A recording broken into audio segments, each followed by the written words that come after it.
We have a few more days left now until the January window does end, and it's any surprise that news is breaking left, right and centre. In today's video, I'll be discussing the future of Christian Pulisic. I'll be talking about more updates surrounding Ousmane Dembele, and Southampton have more plans to add recruitments from Cobham. So I hope you guys enjoyed today's video. Before I get into things, I need to get one big plug out of the way first. Today's video is brought to you by SPITCH, the ultimate fantasy manager app. New on the market, you guys. I'm telling you, try this app out for free. You got the opportunity to test it out for free so you can get a feel and vibe of things. And if you're serious, you can even put money in and really test those managerial skills and your squad building ability. Of course, if you're going to build your team first, you want to definitely understand what type of players you want to have, the type of players you want to use to earn those points from as well too, which SPITCH makes incredibly easy with their very deep analytical tool set, which allows you to just get that information you want. Pick the formations, pick the lineup, afterwards choose your captains. You have up to 150 mil to spend. Of course, for you savvy guys though, you've got an opportunity here to spend less than that 150 mil, because then you earn managerial points on top, which give you a bonus on the points you earn with your squad during a match week. Honestly, it's very simple. Try it for yourselves, you guys. All you have to do is register, and once you register, fill in your ID details, which is required because law states you have to prove you're 18 plus. But I'm telling you, it's worth a go. Download, you guys, because I want more guys to join my community league, which I want to introduce from next month. So I hope you guys enjoy. You'll find a download link in the description below. Now we start with the first story, and is any surprise that Southampton yet again are turning their attention to our academy? I mean, they already have 3 of our players, one on loan in Broja, and they have Tino Livramento and Daniel Simu there as well. Now, is it any surprise that Southampton yet again are turning their attention to our academy? They already have Broja on loan, they already have Daniel Simu and Tino Livramento there on permanence, and the next player on their list is Tino Anjorin. I think Southampton's policy transfer-wise is quite simple and extremely effective. They're looking to target top 6 clubs in the country, to look at their best youth prospects, of course, giving them the opportunity to get first team exposure at a Premier League level. The amount of talent that clubs in this country possess yet don't necessarily turn to or even have the minutes to be able to even give to them is absolutely criminal. If you're a club like Southampton, you're signing these guys for next to nothing, with the opportunity to then flip them on for 10 times their value in the space of like 12 months. I mean, why they're the only ones doing this, it makes no sense. And for me, this is a very smart strategy, you know, offering the best young talent first team minutes at a Premier League level for a good club as well too, in a good location. I think this will be quite popular for them. But anyway, let's discuss the news surrounding Tino Anjorin in particular, as Southampton want to sign him on a permanent during January. Now, at this point in time, Anjorin does have loan offers from other clubs in the Championship, you know, very high profile clubs there. Ideally, the club would prefer to let him go on loan during the window. However, it depends on the money that Southampton offer and the clauses they put in that deal. You know, we can't forget that Anjorin was already at Lokomotiv Moscow at the start of the season. Now that Ralf Rangnick has left to sign for Manchester United, it's really meant that Anjorin doesn't really see his future at the club anymore. You know, originally they signed him on loan with the option to buy at the end for 17 million. And after some indifferent form and starts, with most of the time Anjorin playing on the left-hand side and not really playing in his like number 10 position, he picked up a metatarsal injury during the winter, which has meant that he's been recovering back in Cobham. He isn't going back to Lokomotiv Moscow, and Southampton want to take advantage of this situation. They want him so bad that they are willing to come back again in the summer to sign him on a permanent. And for me, having the opportunity for Tino to link up alongside another Tino, and of course Broja too, I think would be incredibly interesting to see. I think Anjorin is a great player. I'm a bit surprised that he hasn't got too many first team opportunities, especially that he does fit that cam role very well. He has excellent shooting with both feet. He's strong. He's physically ready to play in the league as well too. And listen, I think the guy's a big talent. We clearly have no real plans to utilise him in the team now with the added competition we have coming in during pre-season again this summer. So listen, if Southampton come with a good offer, I wouldn't be opposed to letting them go, of course, with the opportunity to have like a, I don't know, buyback clause inserted in a possible deal. You guys, how do you feel about Anjorin potentially leaving the side for Southampton? But before I finish with things, let's discuss some of the updates surrounding Broja as well too. Now, I was one of the first to break the story surrounding Southampton's transfer plans to sign Broja now that they have new management and new investment in the club as well. But it does seem with the updates that Broja, which I said before, he still has a strong bond to the club. Ideally, he wants to make it here with us, and he's not entertaining any permanent ideas at this point in time until the summer, and that's after he's held discussions with Thomas Tuchel to find out about, his plans for him, his vision, and the opportunity to get first team minutes as well. And the fact that potentially Pulisic, Werner, maybe others could be leaving in the summer, there could be opportunity here to have Broja and Lukaku as our strike pairing for next season, which for me would be pretty incredible to have. So you guys, that's the first story out of the way. We now move on to the second one, and one of the most high profile players in this window is Ousmane Dembele. Is he staying at Barcelona? Is he leaving in this window? These are still questions we're still trying to find answers to. However, I feel like the answers are slowly being trickle-fed to us right now, and it's becoming clearer and clearer and clearer. Now, we do know that over the past 24, 48 hours, Dembele's reps and Barcelona have held talks. Ideally, Ousmane Dembele prefers to remain at Barcelona, especially until the end of his current contract.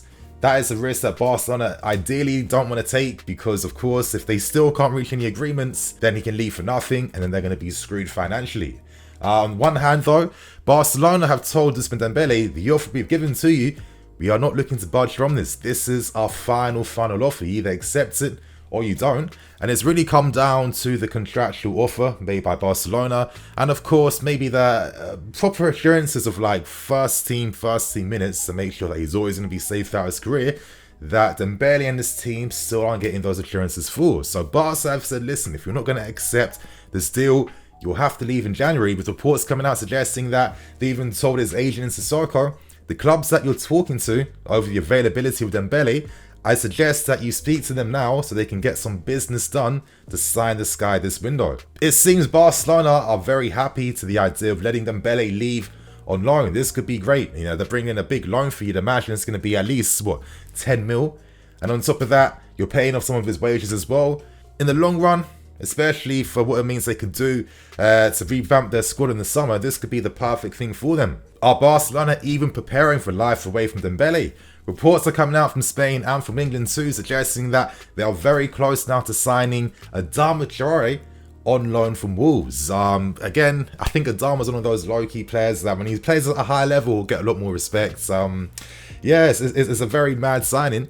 And even though they're saying that, Traore's signing isn't there as to act as a replacement for Dembele, I mean, it kind of seems like it. It kind of looks like it. So we have to see what happens. But, part of me still feels like, realistically, can we get a deal like this done in January? I'm not too sure. There's only a few days left now. Just in regards to how much money it would cost in terms of the loan fee you're paying, as well as the money too.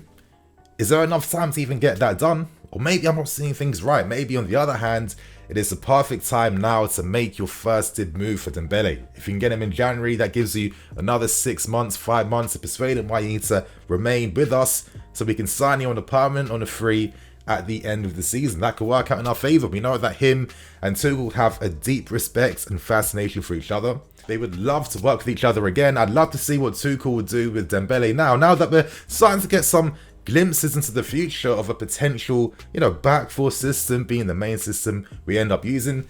That will make players like Dembele come to life even more. So I'm very excited to see the updates we get surrounding this because I'm expecting a lot more to be coming out very, very soon. And right now, we end things with the final story, and it's time to talk about Christian Pulisic. Now, I'm just going to say it straight. Is there a possibility that this could be the final season he remains with us? I've released a video back, I think in December time or early January, to talking about Barca's interest in signing Pulisic on loan. We countered them by asking for the availability of Frankie de Jong, which is a real thing I heard, which I find very, very interesting. We already have Kovacic. Why do we need to have like another one in the team? Doesn't make any sense to me. But it does seem like maybe Pulisic is getting a bit frustrated with life at the club at this point in time. He said that it has been a bit of a tough time for him. There have been ups, there have been downs. I've not always been playing in the best position I want to play in.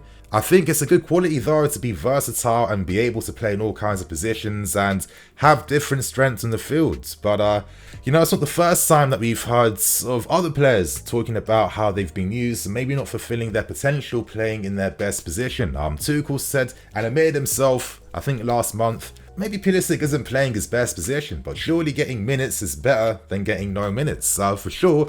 But if you want to improve as a player, the quality of those minutes will forever matter. And the only way to get quality minutes is playing in your quality position. And I do personally think that there are still opportunities here where Pulisic could have got more game time playing more down the wings, even coming off as a sub. So, let's now hope that with this new formation we're seeing, this could give more onus now on the attacking players to have more of the key big part on the team right now, because a lot of them have been misused. They're not playing their best football. And of course, if you want to hear more of my, deeper thoughts behind this, I suggest you guys watch yesterday's News Daily video where I go into more depth behind that story. But I don't know, just moving it back to Pulisic, when we thought of interest from Liverpool and many other clubs to sign him, would him and his dad believe that 3 years later that he'd be playing as a right wing back and not really being in the team at all? I don't think so. And for a player with that type of talent and type of marketability, I mean, this guy is the hope of American football.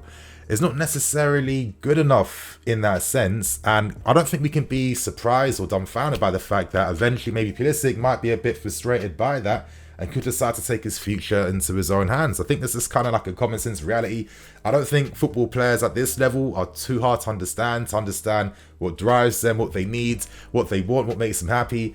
It is very simple, in my opinion, and unless we start seeing more of the attacking players getting more opportunities in good positions at least, then it's no surprise why many of them would want to leave. This would work in Tuchel's favour. Maybe ideally he wants to sign more players in his image. If we're going to let Pulisic leave, signing the upgrade version of him and Ousmane Dembele on a free, even though they have the same type of injury history, I guess just in terms of that quality improvement, that is a move you'd make, right? Knowing that you could then profit off Pulisic, maybe 40 to 50 mil from him, and then use that money to reinvest back in the squads. I wouldn't be surprised if he personally left. Do I think that Pulisic has improved as a player? Definitely not. And after that incredible first season in which he was showing goal scoring form, I didn't personally think he even had at that time. For that not really to be utilised or used or turned to at times, but he's just kind of played in 10 positions, wing back positions on the right hand side, where it doesn't really play to any of his strengths at all, to be honest. If this is how we see Pulisic, maybe it just makes sense now to let him go. I don't know, it's a bit of a surprising one, but I can't say I'm too surprised. I remember when we first signed him and I made a video talking about him and Hudson-Odoi. My thinking was still the same to this day.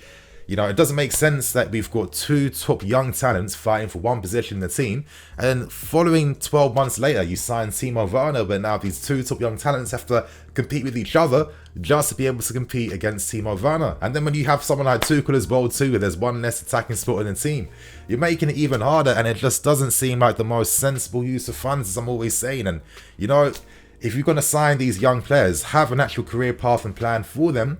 Don't just sign them for the vibes and the hype, only to then kind of do nothing with them a few years later down the road to then sell for below what you signed them for originally. So I think Pulisic deserves a bit better than that, in my opinion. We'd love to hear you guys' thoughts below as well. And on that note, I'm Nini FC, this is Blue Lions TV.